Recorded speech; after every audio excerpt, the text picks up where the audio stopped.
Music isn't some golden rule you can just learn and memorize by heart. And every time you approach production, it won't automatically turn into a great track. Unfortunately, that's not how it works. First and foremost, take care of your mindset. You can't approach this music like it's a punishment. Kind of pessimistically, telling myself that every time I do it, I get stuck and can't finish anything. You need to approach it with a good attitude, with genuine enthusiasm for it. Because pouring all that fun into it will carry over into your production, and if you approach it with a negative attitude, that will carry over into your production too. Unfortunately, if you're sad, you won't be able to create something cheerful. Whereas if you're happy, nothing sad will come out. And it seems to me that this is what the whole art is about. You need to find the fun in it, the desire to do it, so the music carries you. Let those emotions come from within and flow into the sound. How to manage that mindset? First of all, stop expecting too much of yourself. Take care of your environment. Tidy up your desk. Take a short walk before producing. Just clear your mind. Don't treat music like some obligation or expectation. If you sit down telling yourself, I have to make a track, no, that's not how you can do it at all. Go at it more like, I'll mess around with some music, have some fun, try a few experiments. It'll be fun, a chill way to spend time. Try to go at it like that, not with expectations.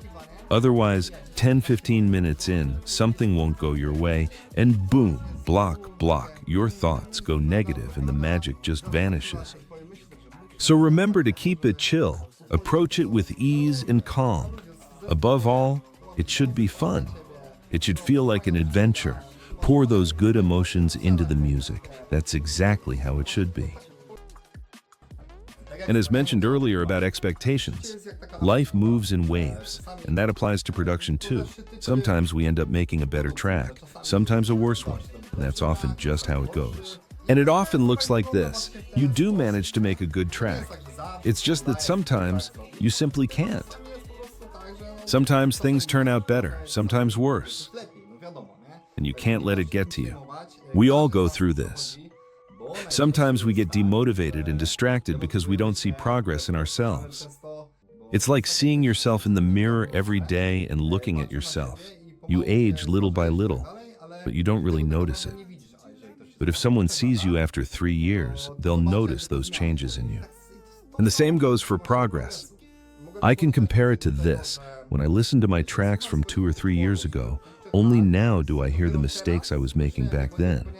So it also depends on how often you practice making tracks. Nothing helps as much as practice, and more practice. And that's what you should mainly focus on. It's not like you'll watch this course and suddenly be able to make great tracks. No, that's not how it works. You can watch it once, twice, even 3 times, pause it, or work along with me. That doesn't mean everything will happen at the snap of a finger. Remember, you can't give up. It all comes down to practice. You have to keep practicing all the time. And you'll see, sometimes you might not even notice the progress yourself, but someone else will and tell you. Because that's how it usually works. We ourselves don't see the progress we've actually already made. Sometimes you'll make an absolute banger of a track, and sometimes you can tinker all day and get nothing. And when that happens, you know what? Take the day off. Do something else. Do something for yourself. Go for a walk, hit the gym, go for a run, or meet up with friends. Sometimes there are days when it just doesn't happen. Maybe the biometeorological conditions aren't favorable. Maybe it's the hectopascals or some other forces at play. But sometimes it just doesn't happen. We aren't machines. We don't work like AI these days. You type a prompt and it's done. We have our crises, our better and worse moments. And that's how it will always be with music. So don't worry about it. Because it's not like what we see on Instagram, where stars look like they always make a great track, but you don't really know if they always do. It may be that they make 15 others, and their management says, no, not this one, go with this, go with that, and what you see is the one track chosen from the 15 they made. So it's not like every producer is always killing it, or whatever. So that, in my opinion, is also very important. It can even happen that you make a track you don't really like, but others go, wow, what a track. And that's the problem too. It's hard to read the market. Sometimes what feels weak to us can be great to someone else. So don't hoard those tracks. Don't make 100 and let them sit in a drawer. It's better to make 50 and release, say, 30 of them. I'm not saying release every single one, but share stories. For example, I had fun here, or made a cool track here. Someone might notice you. Step by step, one person, then another. Soon it's 50, then 100, then 1,000. And that's exactly how it is. You need to show that you're present, that you're here, you're creating, you're having fun with it and enjoying the process. And then people will come to you on their own. That's how it works. Music isn't just about production techniques or theory. The whole surrounding context matters. That's why these topics are included, because they seem important and relevant. These are the things that shape attitude, how to live through the whole journey with music and find oneself in it. Because knowledge and the act of producing are one thing, and how you approach it, your mindset, whether it brings you joy, or whether years pass and you're still stuck, frustrated, unsure if you'll keep pursuing it, is another.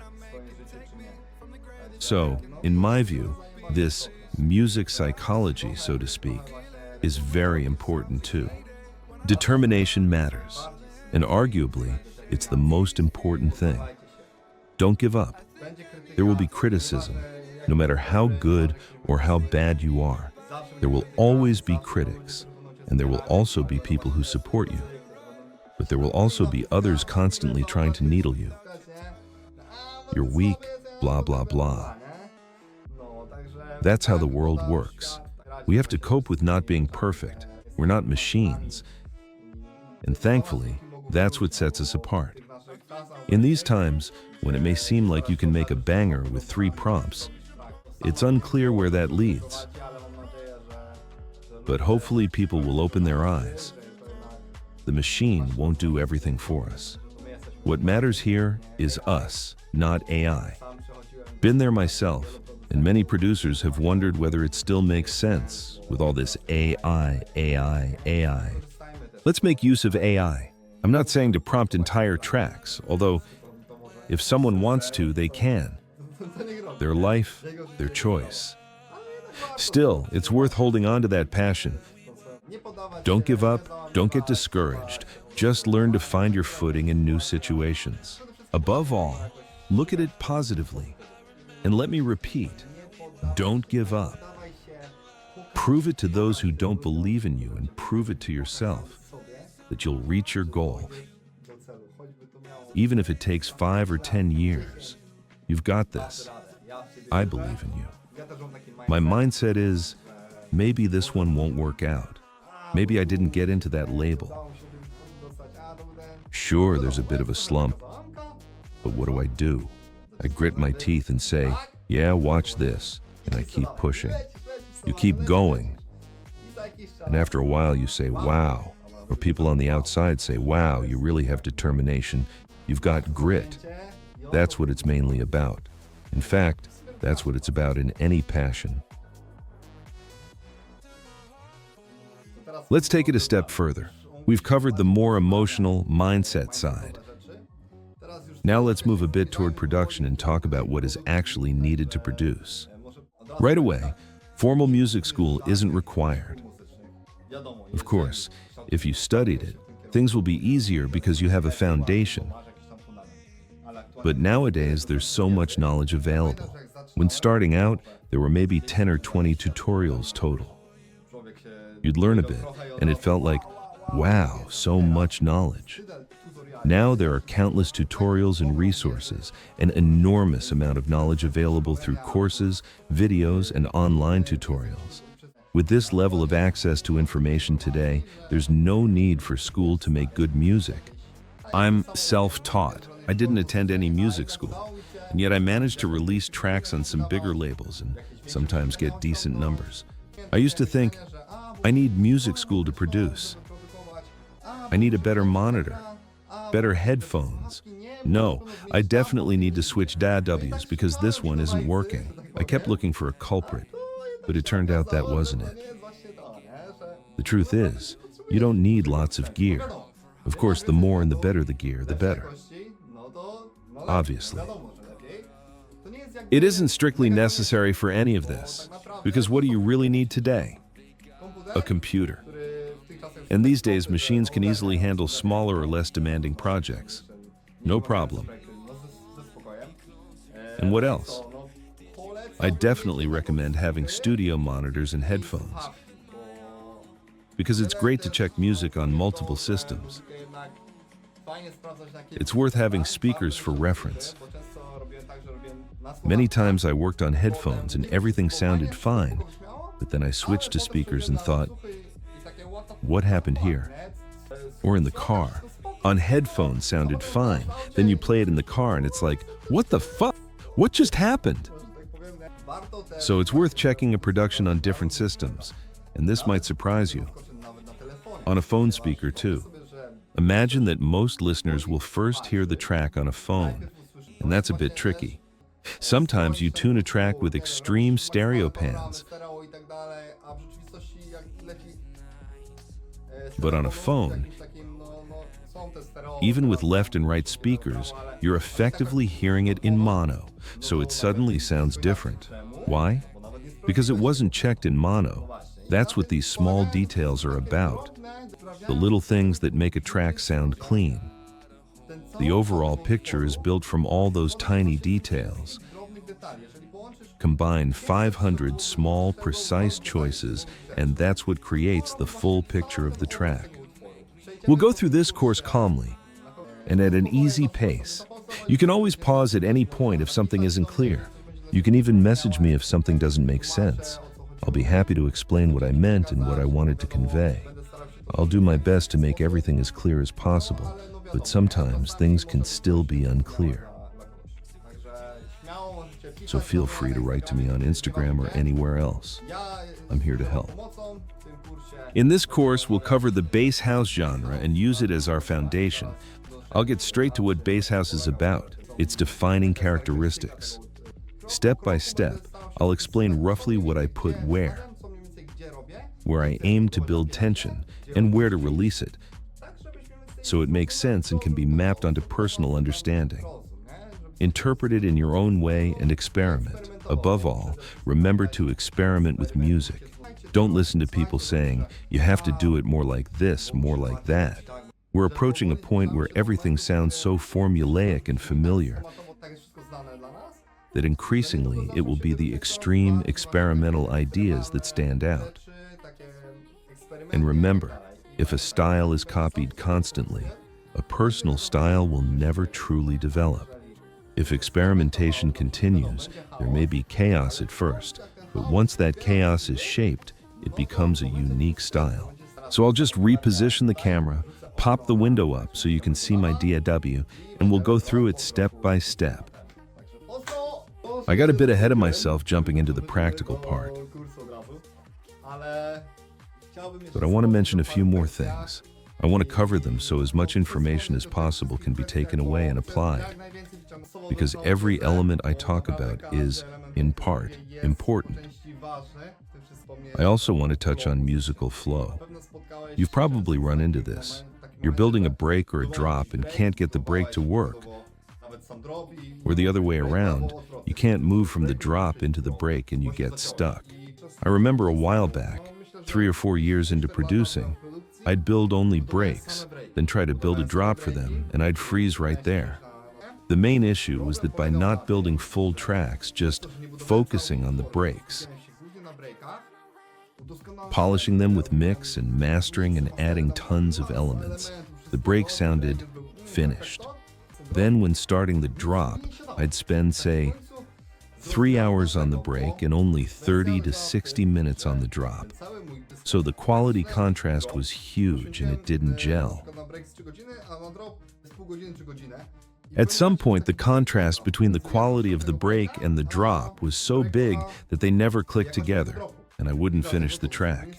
So I introduced a daily practice I called a speed run, a 1 hour or 2 hour challenge to build a whole track within that time, no matter what. Even if the melody was weak or the drums weren't polished, the point was to make a complete track, not just a part, That, in hindsight, was key to improving my flow. Often we nail one section and then can't finish the track. And for me, that was the key to solving this problem. As said, we often polish a given section and then struggle to finish the whole track. And remember, the art isn't making a killer break or just the drop. The art is completing the entire track from start to finish. Like a runner, they don't only train the start, they train the entire run, start to finish. Same with production, practice intros, breaks, builds, drops, outros, everything. Learn every part so the whole thing sounds cohesive. That's how to improve workflow. So that would be it as far as improving workflow. Even once in a while, once a month, or if it's a real issue, focus on it because it's truly an amazing technique. Same with the sample packs I make. As some of you have noticed, they're built and organized completely differently.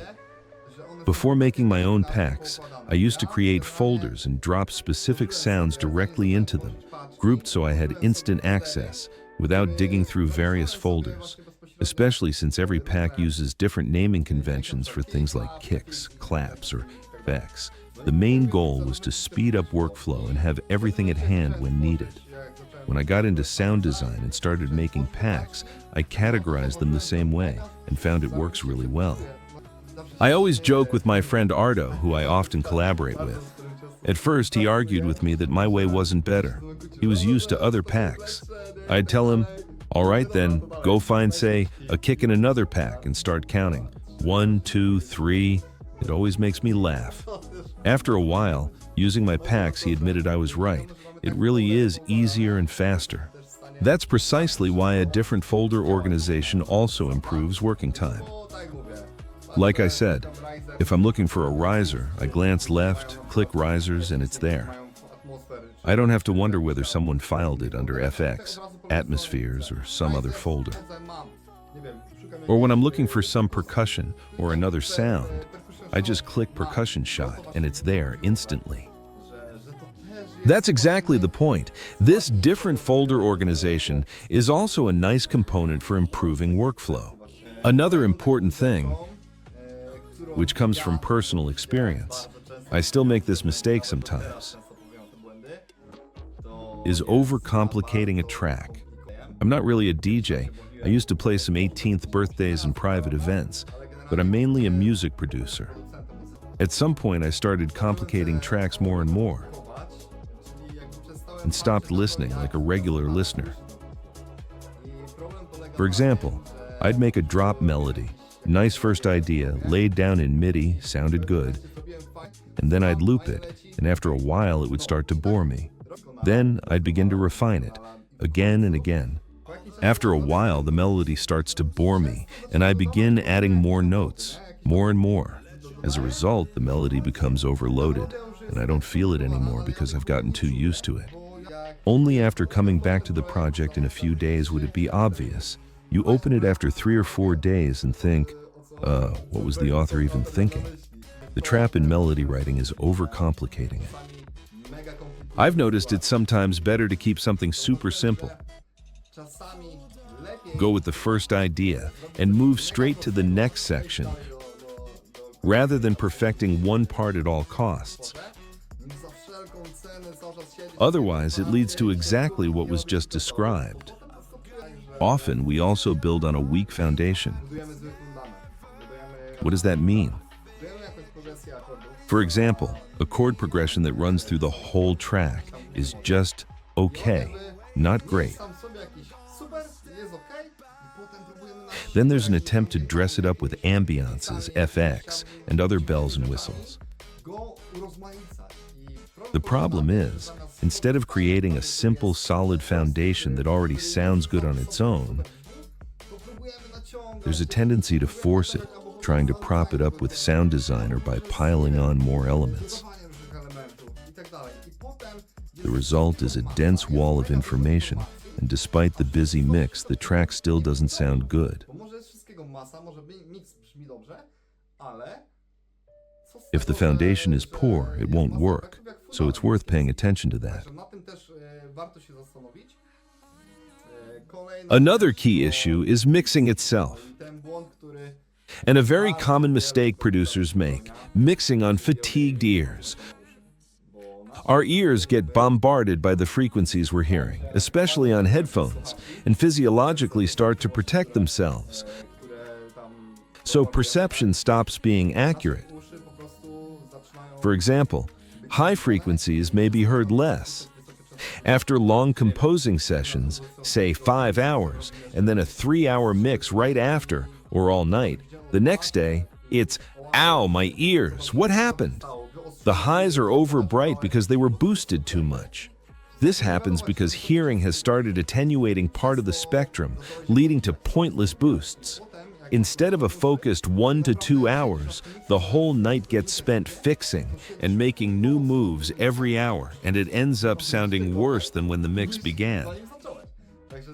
Also try, after finishing a track, to leave it for a while. Or even give it to someone else to listen to, because a first-time listener will catch different things than someone already familiar with the track.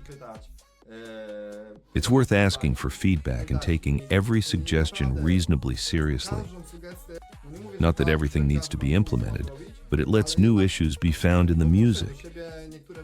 Don't just keep polishing a track in circles and never let anyone hear it. Then it gets sent to a label and it's like, "Oh, why didn't we get in? Why was the demo rejected again?" A week later, you listen again and go, "Honestly, no wonder it was rejected." Another important point: don't focus solely on the mix. Everything doesn't have to be hyper-polished. Sure, it can't be a mess, but remember, the mix isn't everything. There's a saying, if the composition is great but the mix isn't perfect, bigger labels will still take the track. Listeners aren't producers. They don't hear everything producers hear. Even when listening back to tracks from 2 years ago, only now do certain details become audible. So imagine what an average listener hears. Of course, if the mix is a disaster, it's an immediate turnoff. But if the composition is weak, even the best mix won't save it. Conversely, a great composition with a slightly imperfect mix can always be improved, or someone else can mix it. If you want, you can send it to me and I'll mix it. More than welcome. But the point is, that's the key: composition, and once again, composition. That's what this is all about, so pay special attention to it. Sometimes it's better to start 2 or 3 tracks at the same time and jump between projects. If you get stuck on the first and can't move forward, switch to another. In my view, that's a more progressive way of working than forcing a single track, opening it over and over and trying to finish it when there's no idea at the moment. At first, the project felt exciting. Then you started mixing it by force, adding odd tweaks just to finish, and it ends up abandoned on the drive, never seeing the light of day. That used to be a common mistake, so don't do that. If you're stuck and out of ideas, hop to another project. Sometimes a project that felt good before stops resonating later. So revisit it after some time. Either it clicks again, or just roll back to the point where it still felt right. Maybe it simply went off the rails at some stage. Don't try to force it. It seems there's no golden rule about starting with the drop, the progression, or any other part. Honestly, starting points vary all the time. Search for inspiration and an idea. Or take a reference, a track that you liked. Drop it into the DAW and check it element by element. See which instruments were used, what you liked most, what caught your attention. Of course, this isn't about copying the track one-to-one exactly as someone made it. But look for what was characteristic of that track, what motifs or instruments it used. Write all of that down and then try to build a new project using similar sounds or motifs. Another neat trick. These days, it's very easy to extract a vocal from a track. Try making a remix. If there's a great vocal in a song, build a full setting around it. Chord progression, arrangement, the works. Then later swap the vocal out. That can work really well sometimes. I sometimes have it like that too. I'd be working on a production that wasn't moving forward. So I'd say, okay, I'll do something else. I started a remix, and when I heard a really nice vocal, i.e. the vocal melody, it was easy to build the whole surrounding framework around it. Then I simply swapped the vocal for another one and, in this way, created a new sound. Another important aspect of production is the drums themselves, the groove they create. Groove is what makes the body move, makes you tap your foot. It's what leads into dance. If the composition is good but the drums lack groove, no bounce, no nice swing, the track won't feel good. Sometimes just drums plus one or two elements will get everyone moving, making it more enjoyable. So ensure the drums have strong groove. Watch those details and heavily vary the percussion. In a moment, there'll be plenty of tricks on this. As mentioned, there's no need to start with the drop or the break. Go where the flow leads and do what makes sense in the moment. There's no golden rule. Frankly, it's definitely easier to build a break once the drop is done than the other way around. That's surely easier, which is why many producers start with the drop. Personally, it no longer matters where the start is. Once the flow is there, it's possible to move on from any section without overthinking.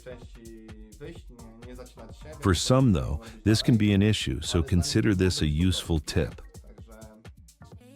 All right, it feels like we've covered plenty of general music production tips and tricks. So without further delay, let's switch to the practical mode and polish everything related to Bass House.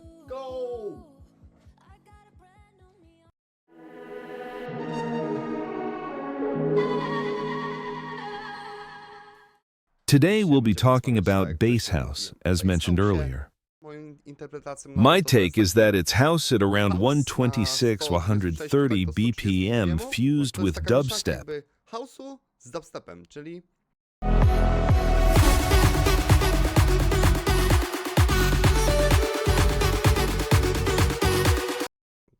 This is a Sound ID reference. What is it about?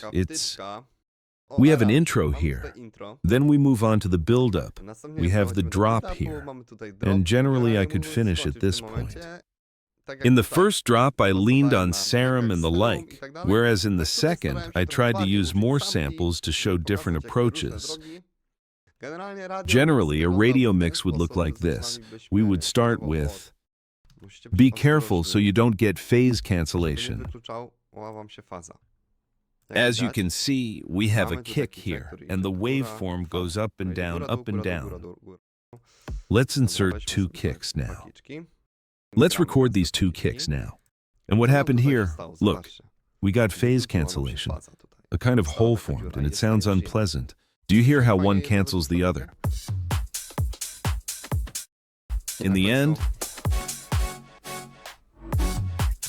the length of these little notes here matters too. It's not that every note has the same length. To get more dynamics, I use some slightly shorter and longer ones.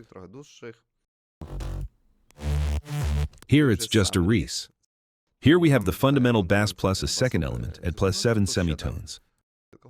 The idea is to hold attention and tension on that one note for a moment, and then release it with a nice melody. And this is also a neat technique. For example, to start on the tonic note, here I had fi. At this point I added some extra notes.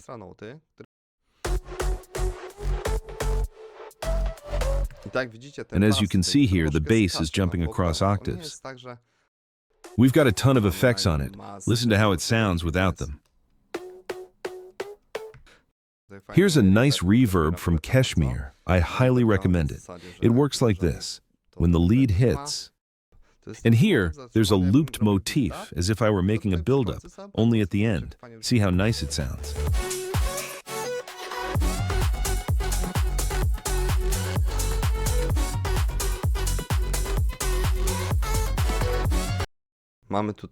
Here we have a new bass. And now I loop the vocal, like making a loop, and that also works great.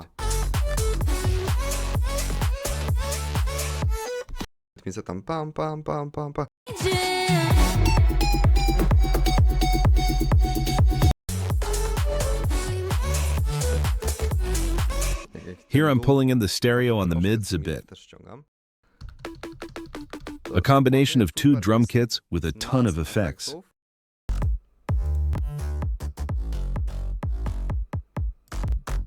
That added a kind of crispy sound to it. In the second break, we have a vocal.